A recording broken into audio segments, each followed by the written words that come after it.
En wat voor apen waren dat nu? Bonobos. Nu, wel met ons derde en ons vierde leer hebben wij voor jullie hele leuke dansen aan elkaar gestoken. En de kindjes die gaan meedansen mogen dus eventjes recht gaan staan. En die mogen in een kring rond onze andere kindjes gaan staan. Doe maar met ons. De rest blijft zitten. Nu, dat zijn hier onze prima ballerina's. Zij kunnen dat helemaal alleen, maar we gaan dat niet alleen doen. We gaan dat met 3 en 4 samen doen. Zij gaan met jullie neus naar daar moeten staan, want zij moeten meedansen. Ze kijken naar de poep, de apenkoep, de bonobopoep. Ja? En we gaan dat eerst eens samen doen. Ik ga mij voor jullie staan. Als het goed, dat kunnen jullie goed doen. We gaan eerst eens kijken en luisteren naar het liedje. Het gaat over eigenlijk waar die apen leven. Oké, dat is nummertje 14.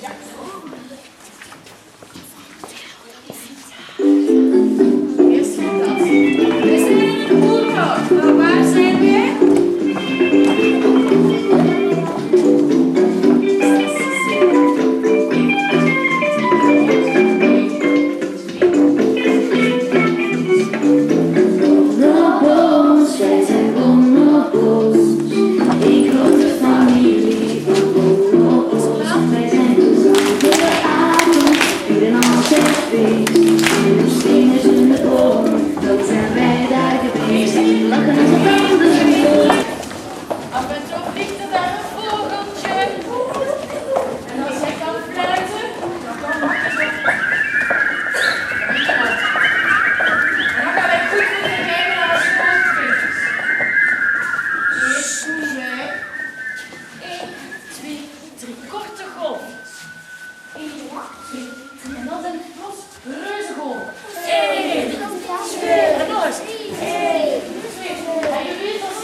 Oké, dus 4 keer.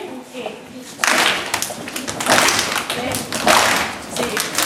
En dan doen we nog eens. 1 grote sprong.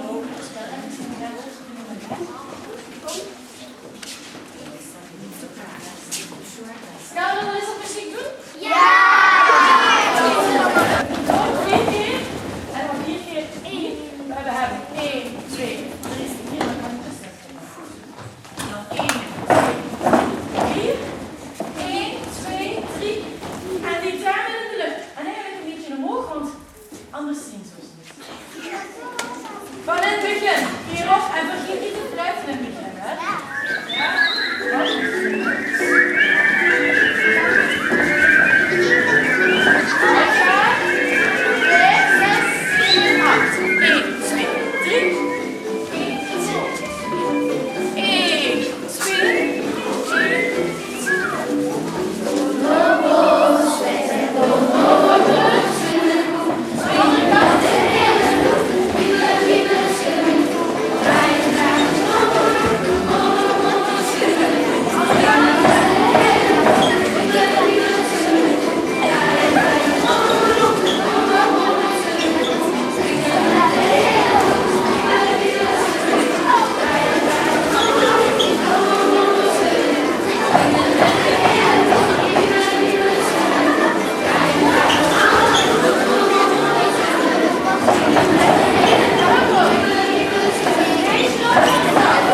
feest. Belangrijk